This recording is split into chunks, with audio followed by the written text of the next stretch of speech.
Assalamualaikum warahmatullahi wabarakatuh.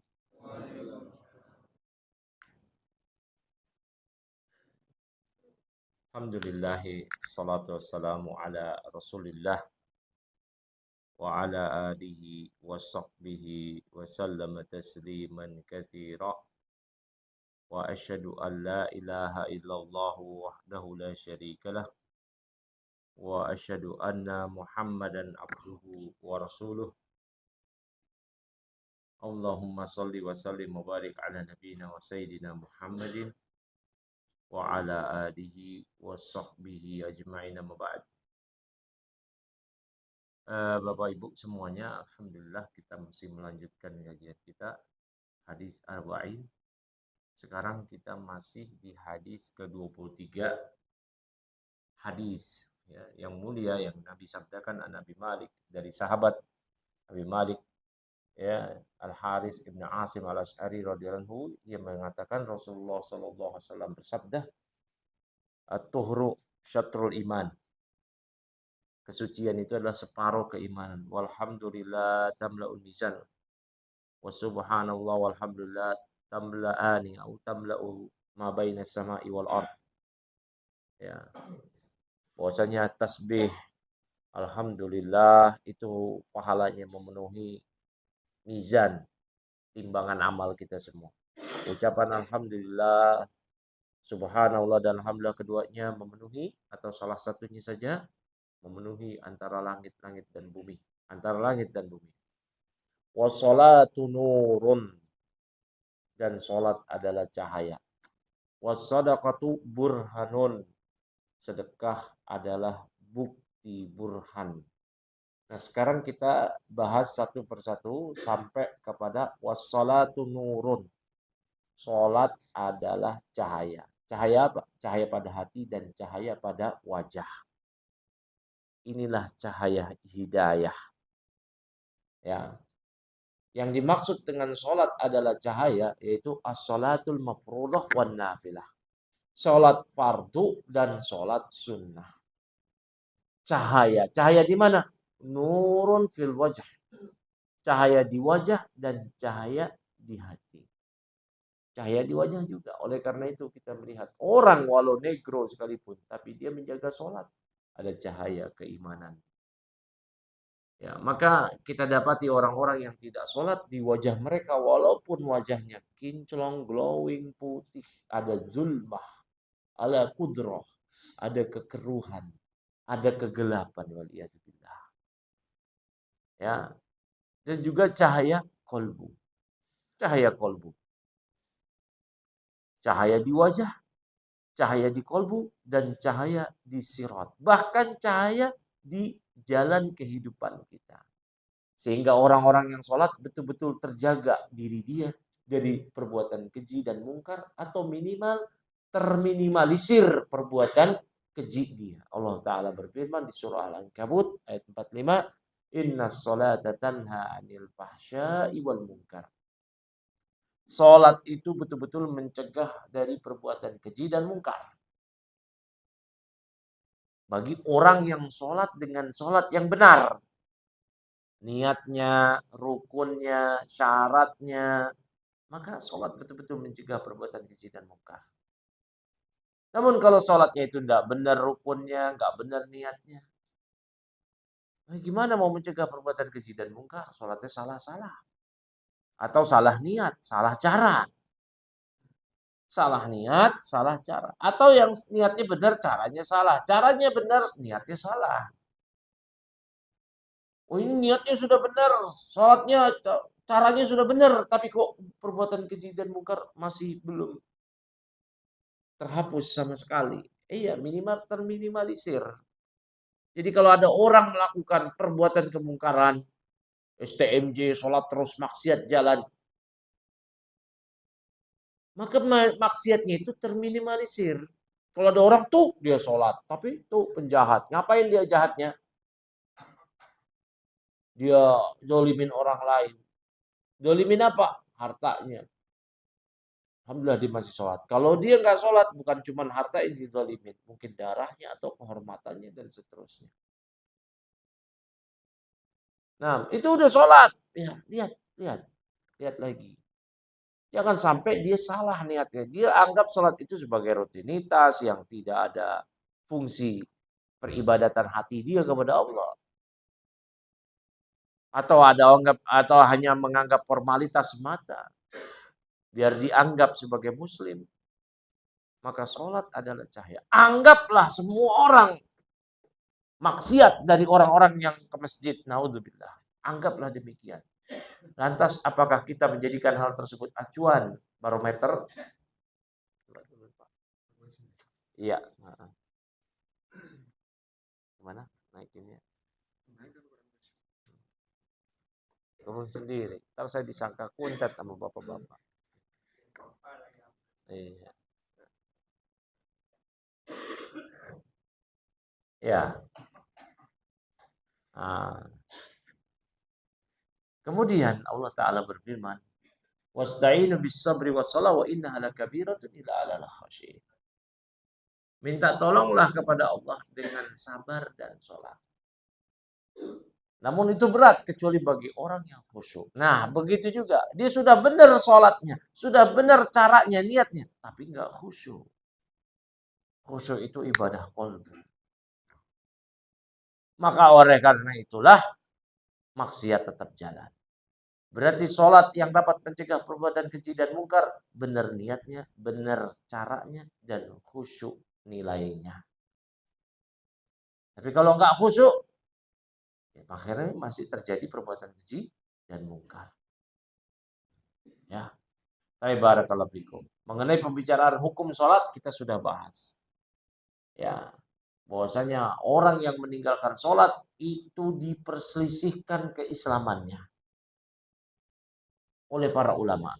Mazhab Hanbali mengkafirkan orang yang tidak sholat dan dihukum mati. Dihukum mati karena statusnya sebagai kafir. Mazhab Syafi'i dan Maliki tidak mengkafirkan tapi mewajibkan agar dia dihukum mati oleh penguasa. Mazhab Hanafi tidak mengkafirkan tapi mewajibkan pelakunya dipenjara dalam waktu yang lama. Karena kejahatan orang yang tidak sholat lebih jahat daripada pemakan riba, pencuri, pembunuh, dan seluruh dosa-dosa selain syirik. Orang yang tidak sholat lebih jelek daripada pezina, daripada pencuri, daripada koruptor. Tapi itu koruptor dia sholat. Iya, tadi sholatnya itu benar caranya enggak, benar niatnya enggak, khusyuk apa enggak. Dan jangan dia jadikan alasan, ya, oh ini kepencet sama saya ini kayaknya. Apa bawahnya, Pak? Nah, ininya kepencet sama saya. Oh. Iya, pantas turun terus. Ya, nggak biasa pakai kursi canggih. Ya, lanjut lagi ya. Kita sudah bahas ya mengenai orang yang tidak sholatnya, hukumnya. Atau hati-hati bapak-bapak, ibu-ibu yang punya anak-anak, keluarga, mohon diingatkan terkait sholat. Ya, dan dalam mazhab Syafi'i, orang yang tidak sholat itu digolongkan hayawan ghairu muhtaram. Makhluk yang tidak dimuliakan. Begini, dalam fikih mazhab Syafi'i, kita cuma punya air 1 gelas untuk berwudu. Kalau nggak ada air segelas ini, maka kita tayamum. Tentu segelas ini hanya cukup membasuh dan mengusap yang wajib-wajib saja. Sekali wajah, sekali tangan sampai siku, kedua tangan, kemudian mengusap kepala, dan sekali membasuh ya kaki sampai tumit kedua kaki. Kalau kita wudhu, di sebelah kita ada anjing kehausan, dia mati kalau dia nggak minum. Maka kita berikan air ini kepada anjing yang kehausan. Kita tayamum saja. Tapi kalau ada makhluk yang tidak dimuliakan, dia kehausan, kalau dia nggak minum air yang kita gunakan untuk wudhu, dia mati, maka biarin aja dia mati. Bahasa kita sekarang, mati aja lu. Siapa itu hayawan ghairu muhtaram? Kafir harbi, orang yang memang kafir yang memerangi Islam. Ya, yang kedua al-kalb al-akur, anjing yang galak yang suka menggigit orang lain. Yang ketiga, adalah orang yang tidak sholat. Orang yang tidak sholat dalam mazhab Syafi'i digolongkan hayawan ghairu muhtaram, makhluk yang tidak dimuliakan. Maka ada orang yang nggak sholat, dia minta minum, kalau dia nggak minum mati, airnya hanya cukup untuk kita berwudu, padahal kita masih bisa tayamum, enggak, kita tetap berwudu, biarin aja. Itu dalam mazhab Syafi'i.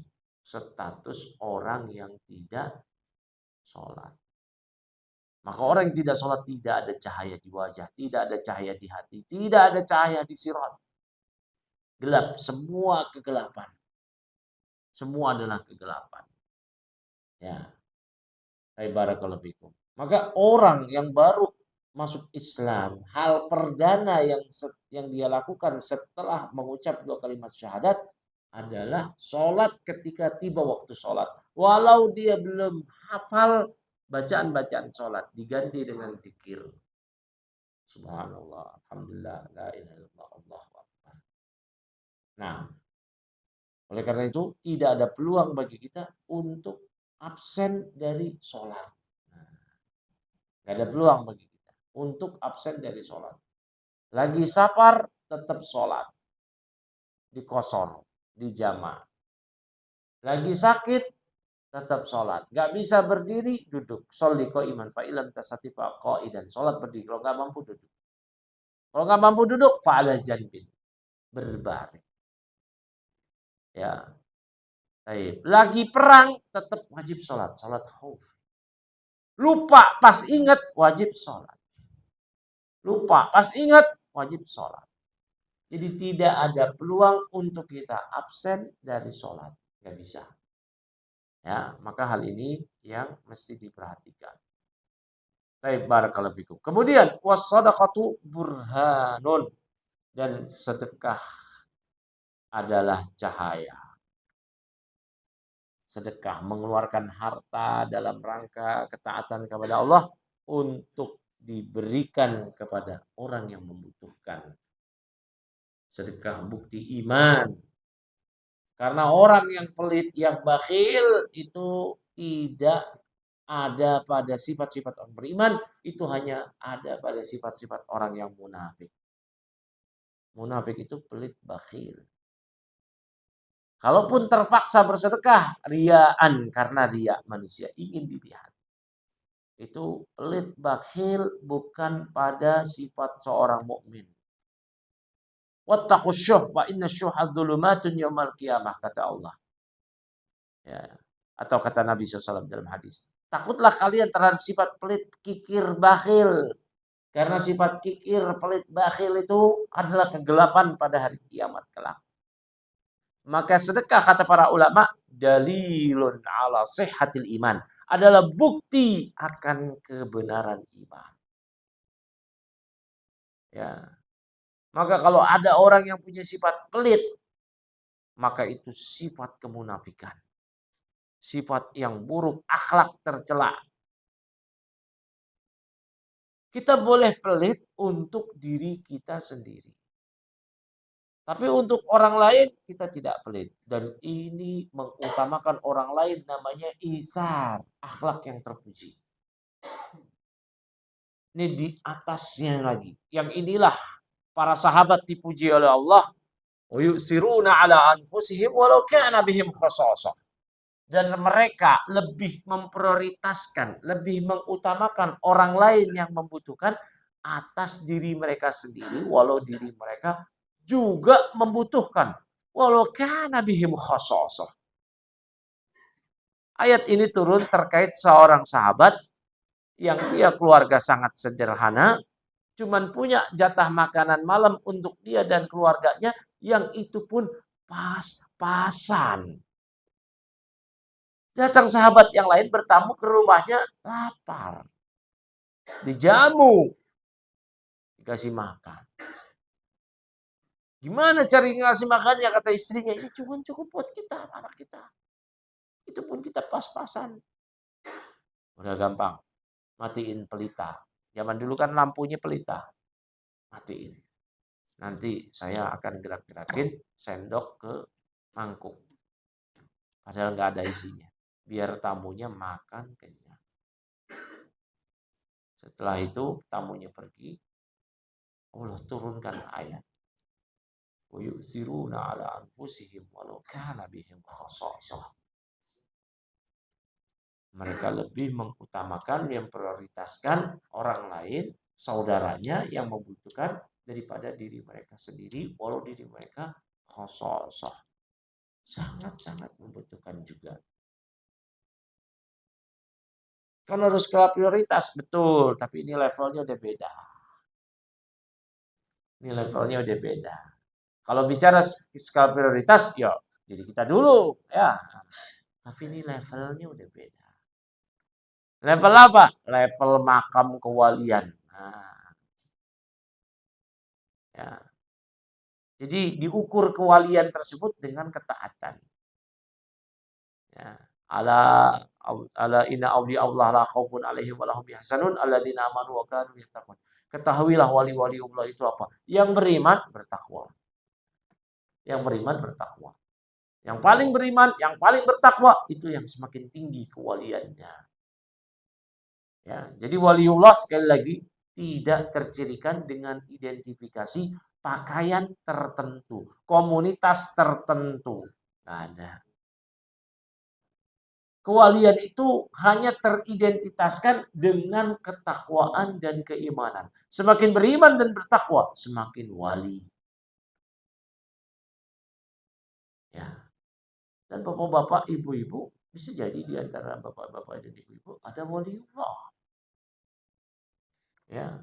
Dan pasti karena kita kan beriman ya. Beriman, bertakwa enggak? Ya bertakwa itu apa sih, minimal menjalankan perintah, menjauhi larangan. Cuman memang waliullah itu bertingkat-tingkat. Tapi wali. Enggak seperti sebelah sana yang mengidentifikasikan wali itu selalu dengan ciri-ciri tertentu dari penampilan. Pakai udang-udang, pakai jubah. Bahkan bergeser sekarang, orang gila jadi wali. Kenapa? Itu nyamar dia. Nabi Khidir itu. Keder itu bukan Khidir. Orang gila jadi wali. Orang gila itu jadi wali nikah aja nggak boleh. Jadi wali murid, wali kelas takut. Nggak ada. Ya, orang gila itu wairu mukallaf, tercabut taklif, hukum taklifiyahnya. Berarti dia tidak ada lagi perintah dan larangan. Kenapa? Tidak tercatat. Iya, yang Nabi sabdakan rufi'al qalam an salasa. Pena catatan diangkat dari 3 orang. Anis sobi hatta yahtalima, dari anak kecil sampai dia balik. Wa naim hatta yastayqidha, dari orang tidur sampai dia bangun. Wa lil majnun hatta yaqila, dari orang gila sampai dia berakal lagi, waras lagi. Nah, kita kembali kepada sedekah. Maka sedekah ini adalah bukti keabsahan iman. Bukti keabsahan iman. Kalau cuma bisa 2.000, 1.000, sesuai dengan kemampuan. Ya, Nabi dulu kalau diminta oleh pengemis betulan ya, pengemis betulan. Ya, Nabi kasih. Nabi kasih. Cuman punya kurma 1 dikasih. Cuman memang zaman sekarang banyak modus berkedok sedekah, itu yang masalah. Ya, kaum muslimin tertipu. Apakah kaum muslimin dapat pahala? Pas ngasih sedekah ternyata bukan pincang, kakinya ditekuk, dapat pahala. Dapat pahala. Apa boleh kita nggak kita curiga terhadap modus sedekah? Boleh kalau ada indikasi. Kalau nggak ada indikasi Pak. Tidak ada hal-hal yang membuat kita curiga, ya udah beri aja. Beri saja. Tapi kalau ada indikasi, indikasinya kan jelas ya. Indikasinya masih muda, masih kuat, bisa kerja. Nabi dulu gitu. Ada orang minta-minta, ya, Nabi kamu masih bisa kerja.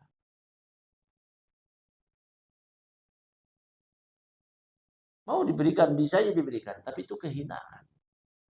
Karena orang yang minta-minta itu nggak halal kecuali dia betul-betul membutuhkan, dia fakir, yang dipersaksikan kefakirannya oleh orang-orang di kampungnya. Minta-minta itu yang kedua nggak halal kecuali bagi orang yang dia minta kepada orang lain untuk kebutuhan, bukan kebutuhan dia. Tapi kebutuhan orang lain. Semisal orang minta donasi untuk pembangunan pondok pesantren gratis anak yatim misalkan.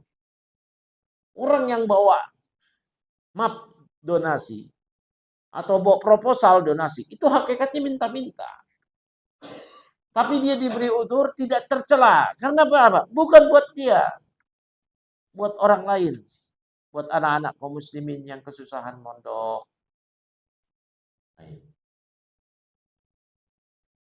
Buat mau bangun pondok. Nah itu enggak apa-apa. Tapi jangan juga ya. Ini banyak atau sedikit oknum nih ya. Oknum yang punya sekolah nih. Ya.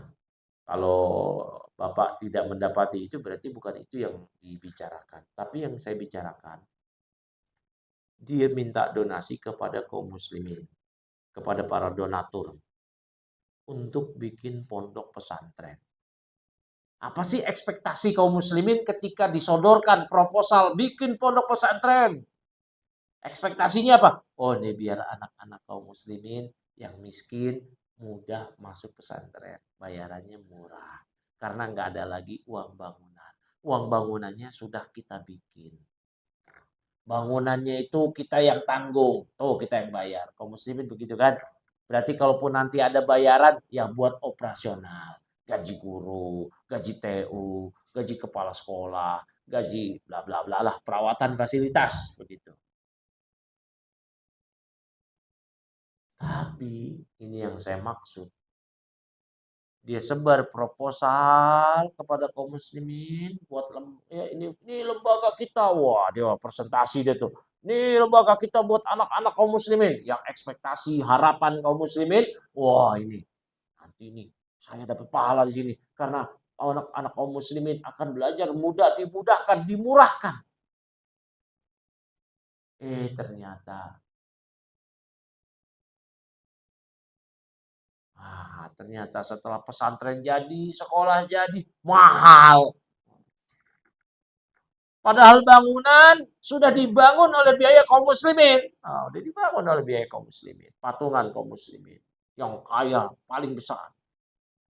Satu orang dia sendiri bisa semiliar. Yang lain kecrek segala macam. Jadi itu gedung, masjidnya semua segala macam. Berarti ini statusnya wakaf kan. Tiba-tiba buka brosur penerimaan santri siswa baru. Uang gedung 20 juta, 30 juta. Uang gedung. Udah dibangun. Yang bayar kaum muslimin. Kan tadi donasi. Uang gedung 30 juta. Ini gedungnya udah ada dibangun sama donasi kemarin. Oh itu lain lagi. Gedung yang mana lagi?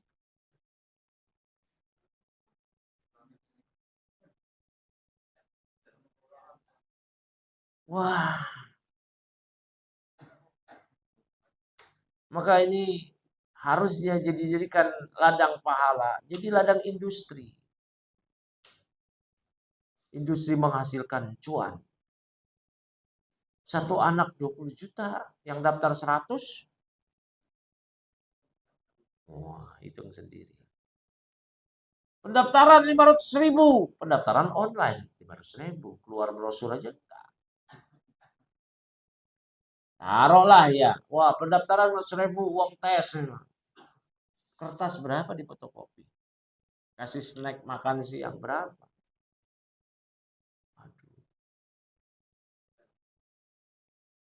Bayaran sebulan 1 juta, 2 juta. 900.000, gaji gurunya kecil. Gurunya keluar masuk. Ini masalah ini. Kalau kayak gitu, nggak usah lah nyodor-nyodorin proposal buat bantuan. Enggak, kaum muslimin kok dikelabui. Jangan. Kalau kayak gitu ya udah jangan bikin proposal, modal sendiri kan karena memang tujuannya orientasinya profit, keuntungan. Ya udah cari sendiri modal. Modal sendiri.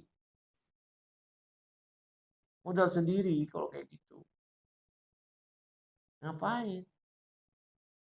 Apalagi ternyata yang menaungi bukan PT, badan usaha, tapi yayasan. Oh, itu melanggar aturan lagi tuh. Ya, orang kalau bikin yayasan di notaris, ini udah menjadi peraturan di negeri kita. Ya ikuti peraturan. Al-muslimu inda syurutihim. Seorang muslim itu sesuai dengan persyaratan di antara mereka. Di negara kita itu udah diatur di undang-undangnya. Yayasan itu tidak boleh, pengurus yayasan mulai dari pembina siapapun yang tercantum namanya, tidak boleh mengambil keuntungan dari setiap uang yang dihasilkan dari unit yayasan. Nggak boleh. Kecuali dia jadi guru. Ya udah digaji sebatas gaji guru, bukan dia mengambil keuntungan. Kenapa dia nggak mau PT? Pajaknya gede. Kenapa yayasan? Oh, bisa nyelinap dari pajak. Wah, saya udah tahu lah makan asam garam juga saya kayak gitu. Pengalaman saya di lembaga, di sekolah, di pondok. Nah, udah ngerti lah saya. Ya, saya itu udah ngerti. Ya, itu jangan aib-aib kayak gitu. Jadi bapak-bapak kalau mau cari duit jangan cari kayak gitu. Ya, kalau mau beramal, bikin sekolah betul-betul beramal. Kalaupun ada biaya, biaya sekedar operasional, gaji guru, perbaikan fasilitas sarana, udah selesai. Udah, ya, sejahterakan guru. Nah, begitu. Berarti yayasan kita ngapain dong? Nah, kalau udah tahu yayasan, ngapain cari profit? Makanya bikin PT kalau mau cari untung. Jangan yayasan, jangan berkedok yayasan. Kan mau beramal, ya udah jadi. Oh ini yayasan diwarisin, dia meninggal, warisin ke anak-anaknya. Ya, apalagi masjid masjid pondoknya, masjid sekolahnya yang hasil donasi, dia malah bisnisin sewa pernikahan Sabtu Ahad. Haram ini haram, nggak boleh. Nggak boleh itu tempat tempat wakaf itu. Nggak boleh haram. Berdasarkan ketetapan para ulama fikih. Nggak boleh. Ya, nggak boleh. Berarti kalau ada orang mau memanfaatkan, lo gratis. Nah, gratis. Kalaupun mau ngasih ke sekolah, ya itu untuk dikelola di sekolah. Kalau di pesantren, kalau itu masjid pesantren, ya. Baik, barakallahu fikum. Jadi kita kan udah ngumpulin orang, ente cuma nyebar donasi. Nama tercantum di yayasan, bukan pemilik. Kalau pemilik itu duit ente. Iya, ya. Barakallahu fikum. Nah, itu ya. Jadi Bapak-bapak ya yang mau donasi ke pesantren boleh apa enggak? Boleh. Tapi ya tuh, ya. Kalau pesantrennya kayak begitu, ya Allah. Apalagi uang pangkalnya 20 juta, 30 juta. Enggak malu masih tebar donasi mau pembangunan ini dan itu. Enggak malu dia. Hah, enggak malu. Belum lagi ya dia masih dapat bantuan dari pemerintah, bos. Bantuan operasional sekolah, puluhan juta. Masih dapat lagi. Tapi itulah Allah musta'an ya. Ya. Saya bicara seperti ini karena saya pernah berada di lembaga. Apakah sebagai pengajar, manajemen, dan sekarang saya pemilik pondok. Nah, saya ngomong begini, saya tahu. Tapi pondok saya bukan yang kayak gitu-gitu. Gratis full 100% gratis. Kayak gitu-gitu. Ya. Dan kita pun alhamdulillah enggak buka donasi. Nah, kita membuktikan kita enggak buka donasi kita bisa insya Allah. Ya biiznillah bisa. Ya, baik. Ya, ini memang sedikit kecewa kita ya terhadap teman-teman yang punya buka-buka donasi untuk sekolahnya ternyata untuk memperkaya diri. Maka yayasan-yayasan yang punya sekolah yayasan hasil donasi itu kaya raya. Aduh, bukan kebanggaan. Ya, guru keluar masuk gaji kecil. Namanya guru itu kasihan Pak. Mereka udah kuliah S1, gajinya 1,5. Nah, iya dari pagi sampai sore. Emang libur sekolah gurunya libur enggak bikin tuh RPP, silabus tetap. Nah itu ya gajinya 1,5. Sementara di Jakarta di Bekasi UMR tinggi. Cuma lulus STM masuk pabrik, pabrik gajinya 4 juta. Kerawang 5 juta. Cuma lulus SMK. Ini pengajar-pengajar kuliah sampai S1. Gajinya sehendaknya. Kata yayasan, guru itu harus ikhlas. Pahlawan tanpa jasa. Siap.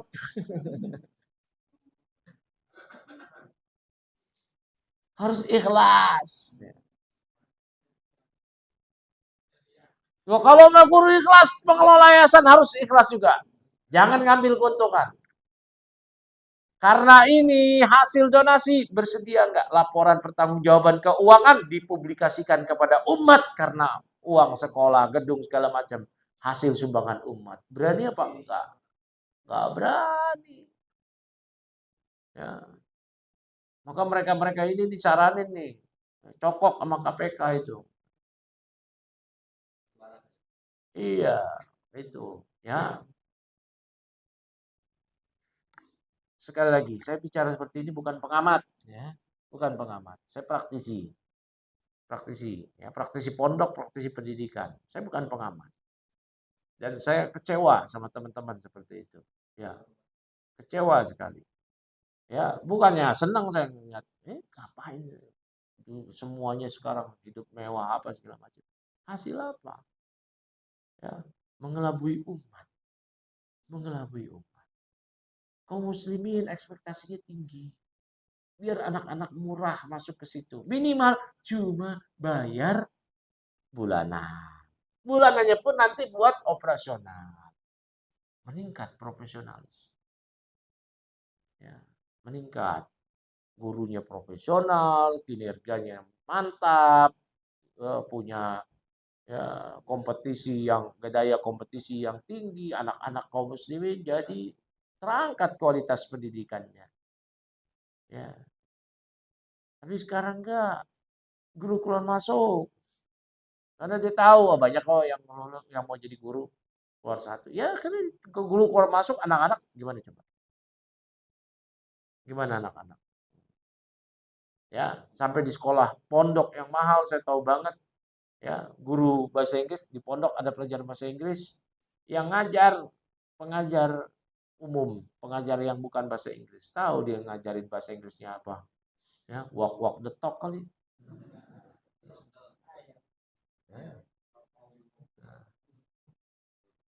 Walk, do not walk the talk. Itu. Ya, barakallahu fikum. Kita lanjut berikutnya. Kata Nabi Shallallahu Alaihi Wasallam, as-sabru diaun, dan sabar adalah sinar. Masya Allah. Kesabaran itu adalah sinar. Kesabaran itu terbagi menjadi 3. Sabar dalam ketaatan, sabar dalam menjauhi maksiat, dan sabar dalam menghadapi takdir yang menyakitkan. Nah, ini sabar ada 3. Sabar dalam ketaatan. Sabrun ala ta'atillah. Karena dalam mentaati Allah itu banyak rintangan. Fal wajib 'alal abdi mulazamatu ta'ah walau syaqqat 'ala nafsih. Walau syaqqat 'ala nafsih. Maka wajib bagi seorang hamba dia terus taat walaupun itu berat buat diri dia. Li'anna ta'atan laysat sahlatan, karena namanya ketaatan itu enggak mudah. Enggak mudah. Walladzi yusalli kulla yawmin wa 5 marrat wa yaqumu minal lail yahtaj ila sabrin. Orang yang sholat 5 waktu itu butuh kesabaran. Ini sabar dalam taat. Sabar mau puasa Ramadan, sabar. Lapar, haus, syahwat mengelilingi kita. Nah, sabar dalam ketaatan pada Allah. Yang kedua, sabrun ala maharimillah. Sabar dalam menghadapi hal-hal yang diharamkan Allah. Menjauhi maksiat. Menjauhi maksiat. Jiwa kita memerintahkan kita kepada keburukan. La syakka anna nafsa ammaratun bisu. Wa inna nafsa la ammaratun bisu. Jiwa kita itu mengajak kepada keburukan. Mengajak. Lihat hal-hal yang diharamkan, mau di situ. Makanya kata para ulama, nilai ibadah menjauhi hal yang diharamkan itu lebih tinggi dibanding menjalankan apa yang diperintahkan. Karena menjalankan apa yang diperintahkan semampu kita, semua orang bisa. Tapi untuk menjauhi apa yang diharamkan ketika jiwa bergejolak menginginkan itu berat. Itu berat. Itu berat, Pak. Nabi Yusuf alaihissalam digoda oleh istri Al-Aziz. Namanya siapa? Zulaikha. Ini riwayat Israiliyat. Riwayat yang sahih tidak didapati namanya. Makanya di Al-Quran disebutin Imra'atul Aziz. Istri Al-Aziz. Ya. Intinya Yusuf digoda oleh ratu permaisuri dari Mesir zaman dulu. Tahu Pak, Mesir Pak. Perpaduan Arab putih dan Eropa. Dahsyat. Permaisuri. Nah, permaisurinya lagi. Allah sebutkan. Wa ghalla taqtil abwab. Dan permaisurinya ini istilahnya sudah menutup semua pintu. Wa qalat hai talak. Dan dia mengatakan pada Yusuf, hai talak, sini kamu. Nah. Walaqad hammat bihi wa hamma biha, kata Allah di Al-Quran. Si istri Al-Aziz ini berhasrat pada Yusuf. Yusuf pun juga berhasrat, normal. Berdua. Apa kata Yusuf? Qala ma'adallah. Aku berlindung kepada Allah. Wah. Berdua bersama permaisuri, segala akses untuk diketahui orang lain sudah ditutup. Pintu-pintu sudah ditutup. Diajak lagi, qalat hai talak. Kemari kamu, ayo. Kita berbuat zina. Qala ma'adallah. Aku berlindung pada Allah. Ini berat Pak, dibanding kita melaksanakan sholat 5 waktu. Ini berat. Panggilan Allah Akbar, sholat sana. Oh iya, sholat. Mudah. Tapi situasi kayak gitu Pak. Wah. Lagi butuh duit Pak. Lagi butuh duit. Ini sakit, itu sakit, ini sakit, segala macam. Disodorin duit haram. 1 miliar. Ini kan diharamkan nih. Wah, itu berat. Itu berat. Itu berat. Betul nggak? Makanya jiwa itu mengajak kepada keburukan. Kita naudzubillah berada di kamar dengan perempuan yang bukan non mahram, cantik, jelita, nggak ada yang tahu kecuali Allah, ditutup semua pintu. Kalau berzina di situ udah aman, nggak terbongkar. Dan cantiknya luar biasa. Menolak hal ini, apakah lebih mudah dibandingkan kita sholat berangkat ke masjid pas tiba adzan zuhur? Lebih mudah mana? Berangkat ke masjid adzan zuhur Apa menolak ini? Ya, lebih mudah berangkat sholat itu. Makanya ini kata para ulama tahqiq, menjauhi apa yang dilarang itu lebih berat dibandingkan menjalankan perintah. Nah, barakallahu fikum. Maka dibutuhkan ya niat yang jujur, hidayah dari Allah.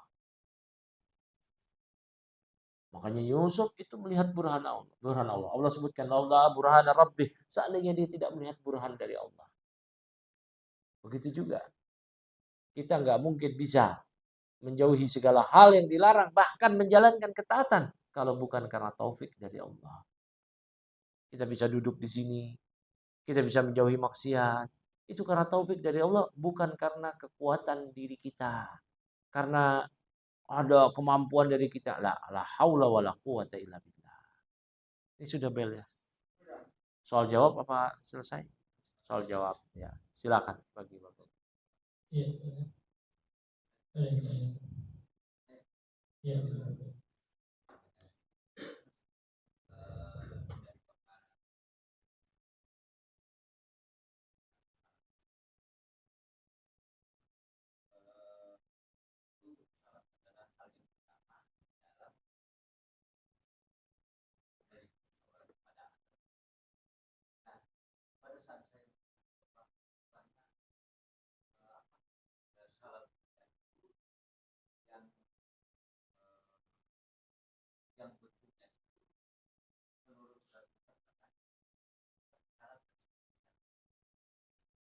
Hmm.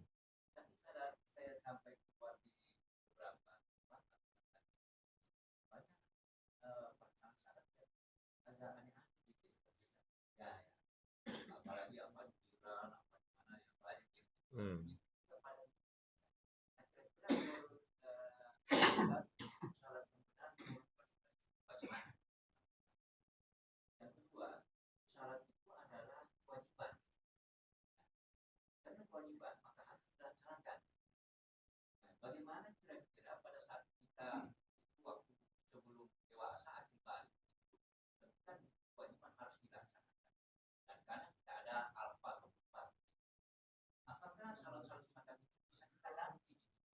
Setelah balik. Hmm. Oh gitu ya.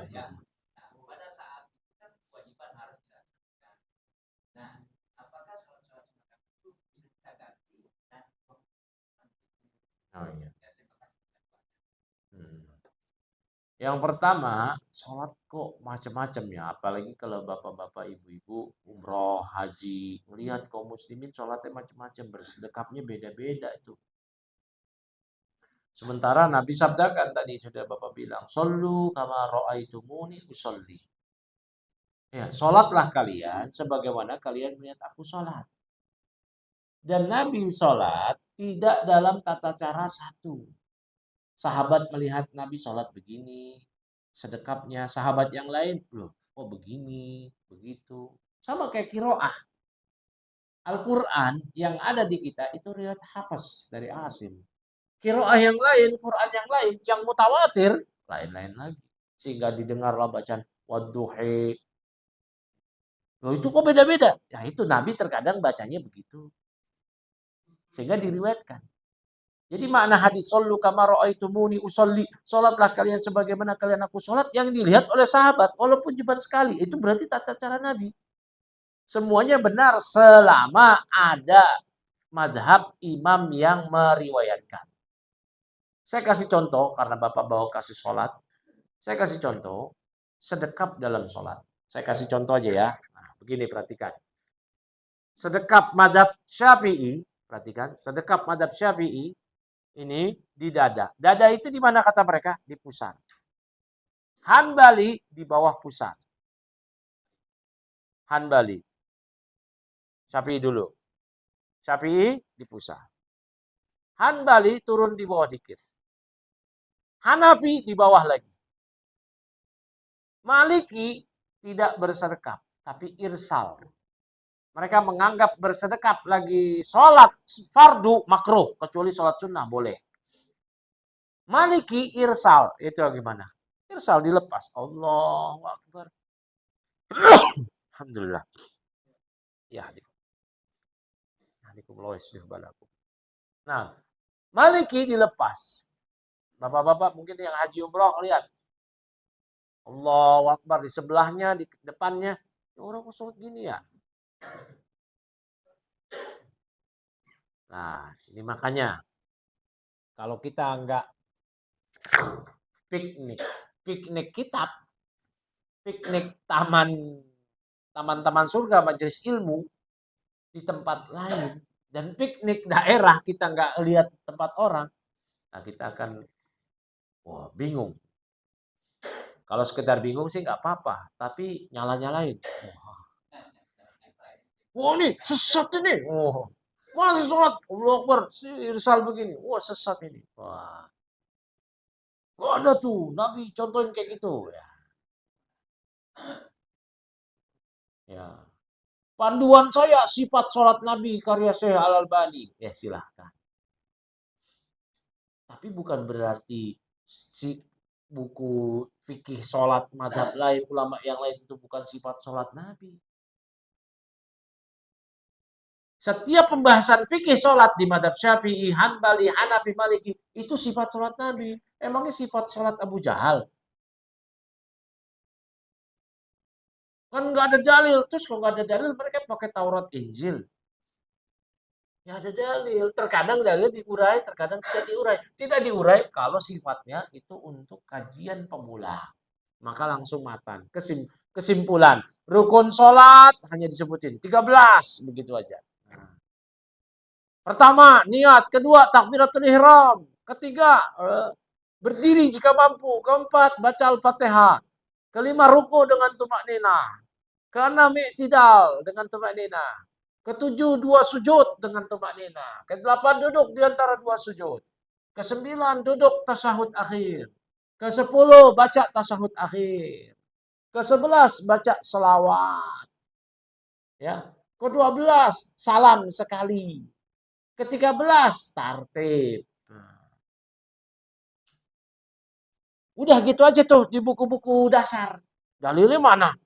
Hadisnya. Ini buat pemula. Langsung lanjut, ya. Sunnah sholat, makruh sholat, pembatal sholat, syarat sholat. Biar paham. Untuk langsung diamalkan. Ya.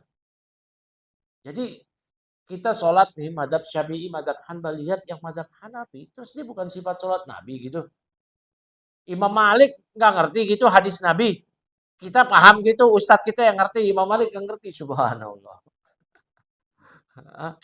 Imam Syafi'i nggak ngerti gitu hadisnya. Kita ngerti gitu. Karena baca buku satu hadis gitu. Kita ngerti gitu. Ini sungguh adab yang buruk terhadap ulama. Imam Syafi'i, Imam Malik mah sampai kapanpun nggak akan tertandingi. Bahkan menandingi beliau dengan ulama kita zaman sekarang itu penghinaan terhadap beliau-beliau. Nggak bisa. Sama Imam Syafi'i, sama kita Ustadz kita mau LCMA, bumi langit. Nggak bisa ditandingi. Mereka udah level imam, mujtahid mutlak.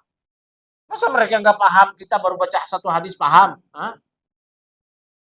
Hebat bener. Hah?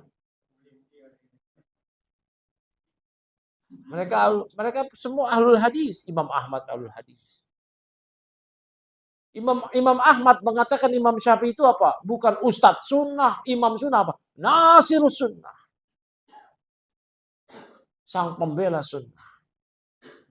Sekarang disebut ustadz sunnah, siapa yang nyebut? Ulama bukan? Gak ada, ngaku-ngaku aja. Maka jangan gampang menyalahkan ya. Makanya Aisyah mengatakan, apa kata Aisyah? Nih kalau mau dicatat lafaz Indonesianya. Saya sebutin lafaz Arabnya. Dikutip oleh para imam di kitab-kitab. Apa kata Aisyah? Ma asra'an nas ayyaibu ma ilma lahum bih. Betapa cepatnya orang-orang mencela sesuatu yang mereka belum tahu. Kenapa? Karena tidak ngerti perselisihan pendapat di kalangan ulama. Perselisihan pendapat ulama dia nggak ngerti. Dia cuma taunya satu buku, satu hadis, satu guru, satu komunitas. Akhirnya ngelihat komunitas lain, guru lain, majelis lain, buku lain. Wah ini salah nih, beda nih. Berarti orang ini ngerti fikih enggak? Boro-boro ngerti. Kata Al-Imam Abu Qatadah dikutip oleh Al-Imam Ibnu Abdul Bar di kitab beliau Jami' Bayan Al-Ilmi wa Fadlih. Kata Al-Imam Abu Qatadah, beliau mengatakan, malam ya'rif al-khilaf lam yashumma anfuhu al-fiqha. Siapa yang enggak tahu perselisihan pendapat di kalangan ulama, hidungnya belum mencium aroma fikih. Jangankan otaknya ngerti fikih, hidungnya aja cium aroma fikih belum. Tapi ini khilaf di antara ulama. Kalau nggak ada sandaran, nggak ada ulamanya, nggak ada mazhabnya, nah itu baru aneh-aneh. Kayak sholat nih, maaf nih. Allahu Akbar. Itu nggak ada imamnya itu.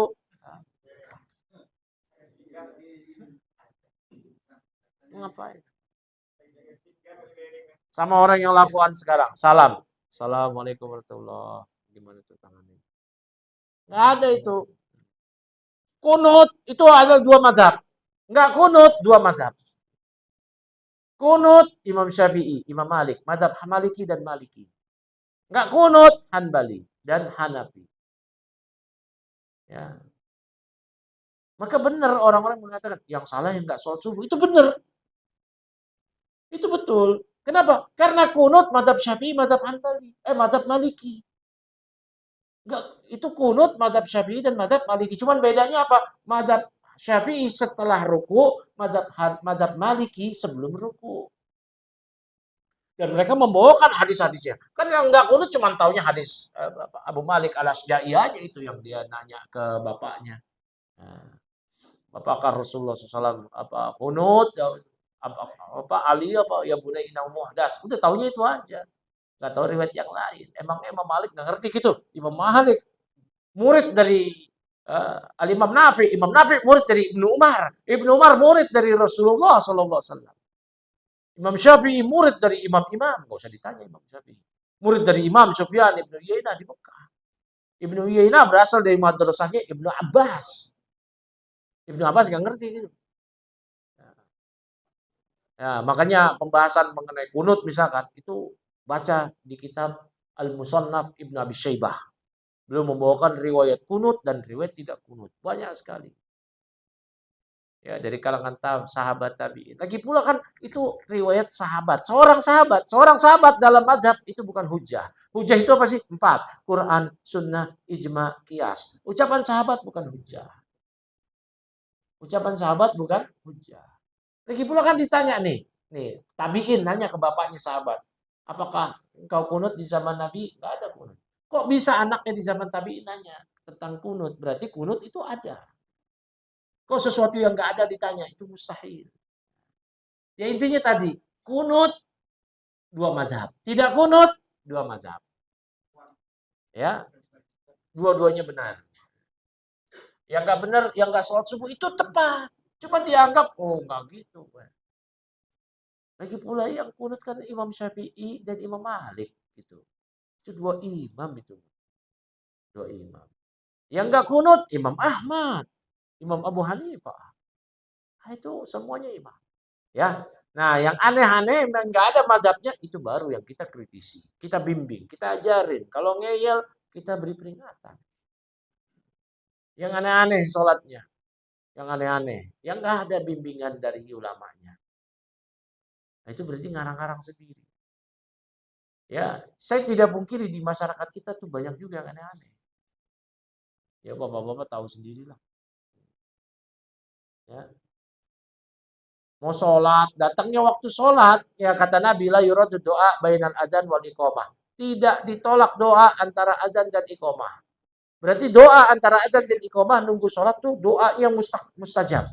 Makbul, banyak doa. Ini malah selawat alamat. Itu selawat apaan?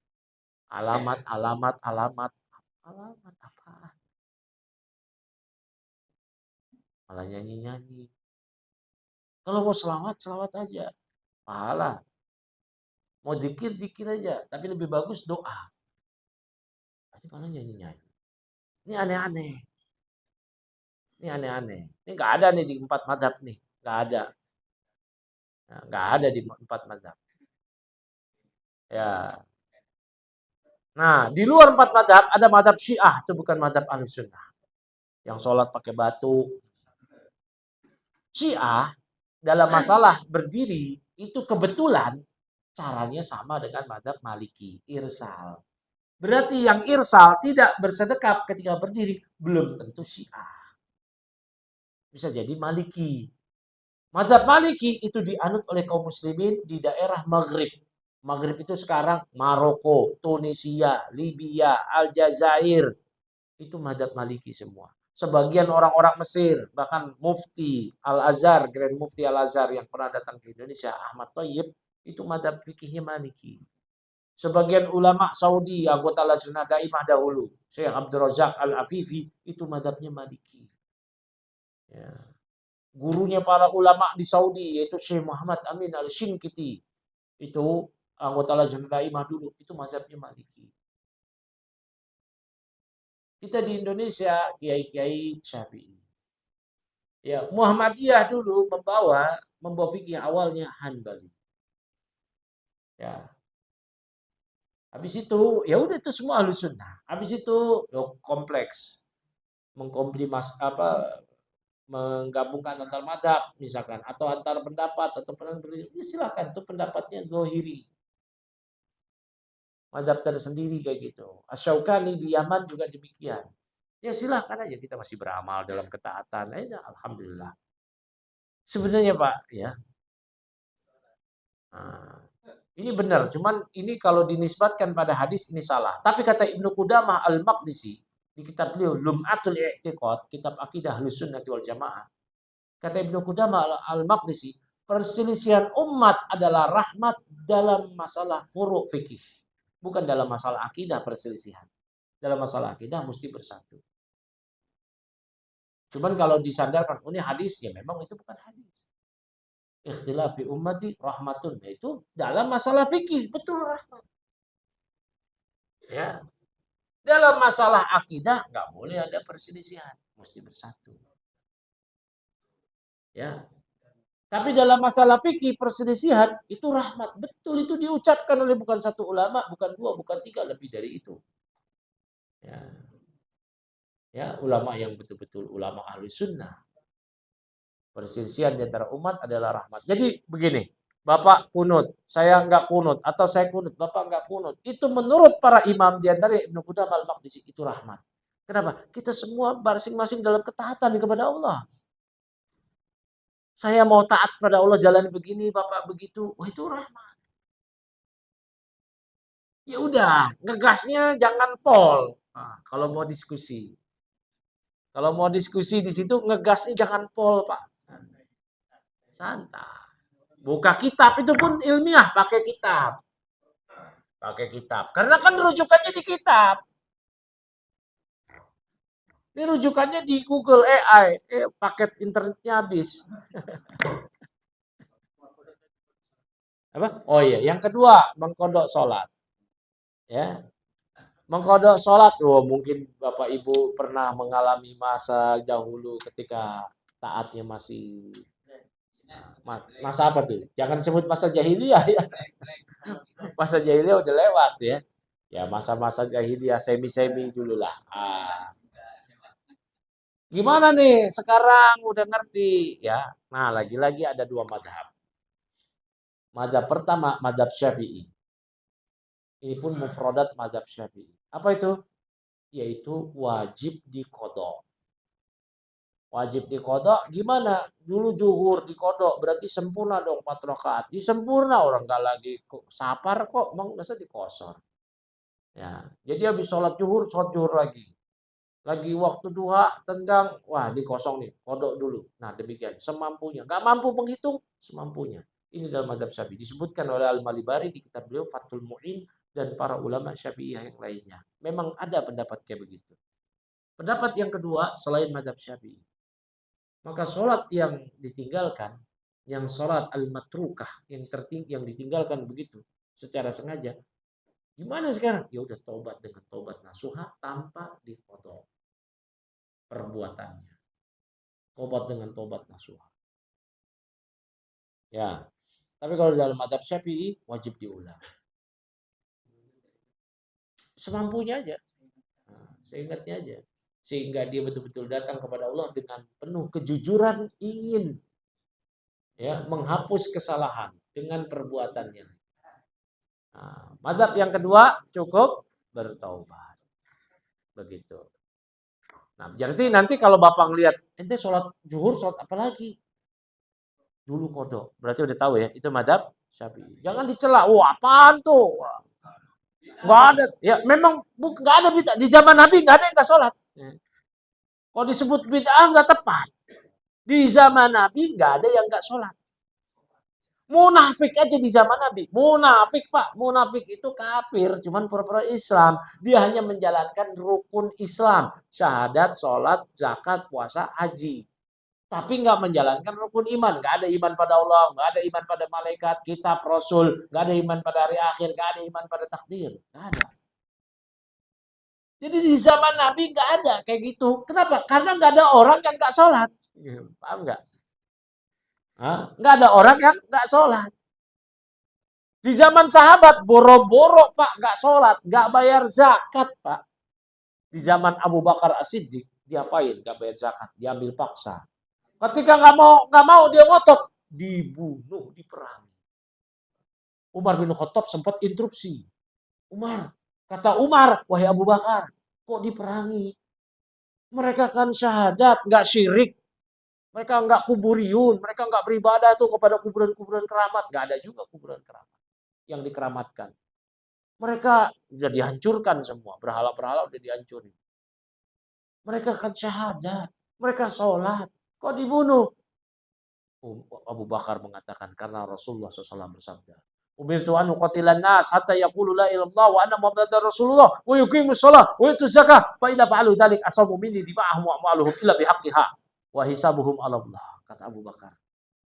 Karena aku mendengar Rasulullah SAW bersabda, aku diperintahkan oleh Allah untuk memerangi manusia hingga mereka mengucap 2 kalimat syahadat, hingga mereka sholat, hingga mereka menunaikan zakat. Kalau mereka telah melakukan hal itu, terjaga dari diriku darah dan harta mereka. Kalau darah mereka dibunuh, ditumpahkan, pelakunya dikisos, harta mereka diambil, pelakunya dipotong tangan, kehormatan mereka dirusak karena mereka misalkan dituduh berzina tapi tanpa bukti saksi, pelakunya dicambuk 80 kali, qadhaf.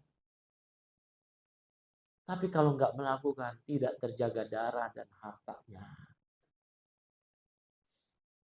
Ada orang cuman syahadat, sholat, dia hartanya sudah mencapai nisab, 85 gram emas, dan mencapai 1 haul setahun. Tahun Rabiul Awal, tahun lalu dapat warisan 500 juta, 1 miliar. Ini nisab zakat sampai. Rabiul Awal sekarang masih bertahan minimal dari nisab 85 gram emas, apalagi lebih. Wajib. Maka amiluz zakah ngambil. Nagih, mana sini? Dia nggak mau. Ambil paksa. Nggak mau juga. Serbu. Bahkan Abu Bakar mengatakan, demi Allah, saya akan menyerbu orang-orang yang bayar zakat di masa Rasulullah. Kambingnya diserahkan pakai tali. Sekarang nggak pakai tali, diserbu gara-gara tali. Jadi kambing nih zakat ternak. Zakat ternak itu hitungnya gimana? 40 ekor nisabnya, 1 tahun haulnya.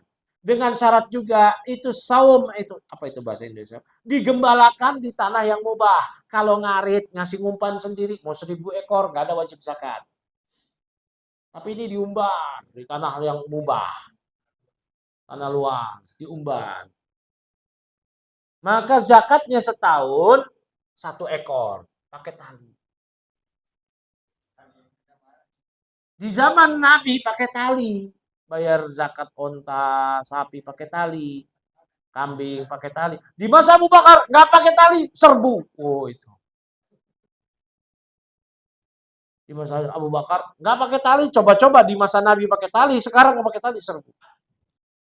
Kalau diserbu diapain Pak? Dibunuh nggak? Nah itu dia. Emang nggak diserbu dikelitikin. Nah, diperangi itu ya. Nah itu ya. Jadi nggak ada di masa Nabi dan sahabat orang yang nggak sholat tuh nggak ada. Ada contohnya nggak zakat, ya itu diserbu. Jadi kalau dikatakan, oh kok ente kodok sholat, ya, nggak ada di masa Nabi itu, ya nggak ada kasusnya orang yang nggak sholat gitu. Makanya berangkat dari situ kalau nggak sholat itu perkara berat. Perkara berat berarti harus dikodok dalam adab Syafi'i demikian. Ya, perkara berat. Umar bin Khattab mengatakan, la hadza fil Islam liman taraka sholata. Tidak ada bagian dalam Islam bagi orang yang nggak sholat. Ya, ya.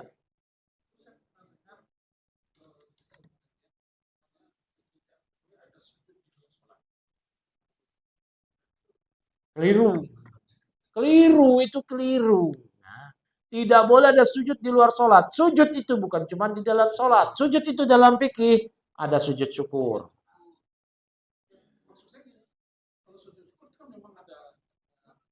Nah.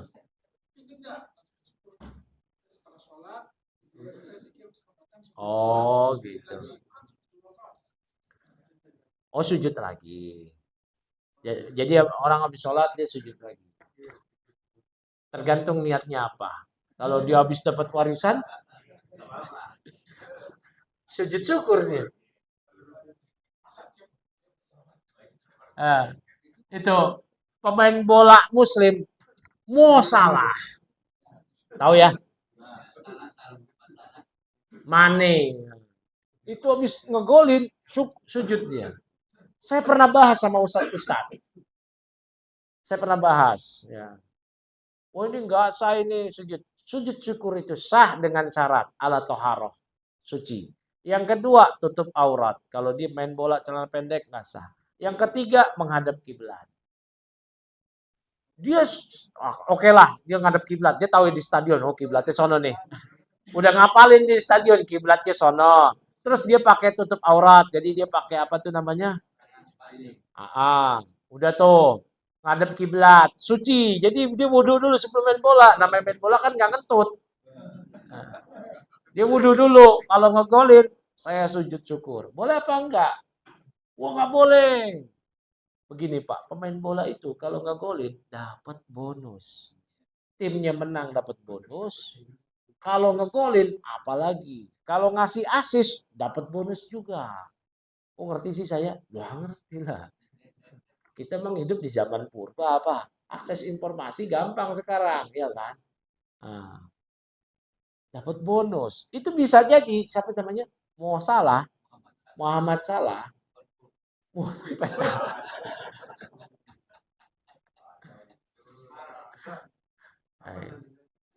itu ketika dia ngegolin dia sujud syukur dia udah wah alhamdulillah dapat bonus nih sekian ratus ribu pound sterling ratusan juta bisa miliaran satu gol doang satu cukup dapat 1 miliar sujud syukur pantas gak pantas. Nah, orang yang habis sholat, sujud lagi, lihat dulu.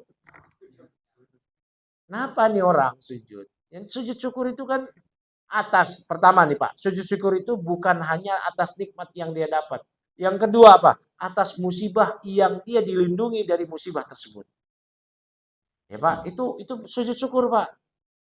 Nggak jadi terlambat, apa nggak jadi ketabrak mobil karena keburu ngambil sesuatu. Wah, masya Allah. Sujud syukur. Jangan sujud syukur taunya dapat duit aja. Terhindar dari musibah, sujud syukur. Nah orang itu tuh niatnya apa gitu kan. Kan innamal a'malu binniyat. Nah itu niatnya apa. Jadi jangan buru-buru juga. Di sholat kok sujud lagi. Oh ini bid'ah nih. Tanya dulu itu maksudnya apa. Nah kalau memang dia, oh nggak ada apa-apa. Emang dapat nikmat apa Pak? Dapat nikmat sehat? Ya saya juga dapat nikmat sehat gitu kan. Ini kan nikmat yang maksudnya yang di luar keseharian dia. Oh ternyata cuman keseharian dia, itu baru dikasih tahu sedikit, ya. Tapi kalau dia itu bersyukur sebelumnya dapat nikmat atau terhindar dari musibah, ya nggak apa-apa. Ya, ya udah gitu. Apa ya? Oh itulah kalau rutin lain lagi kan tadi yang saya bahas. Kalau rutin tuh yang tadi saya bahas. Hah?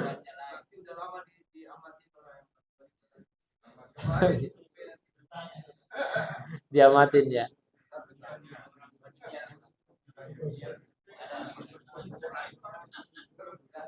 Ya, cukup kali ya. Cukup ya. Ya. Ayo kita akhiri dulu ya. Silakan Pak, ditutup Pak.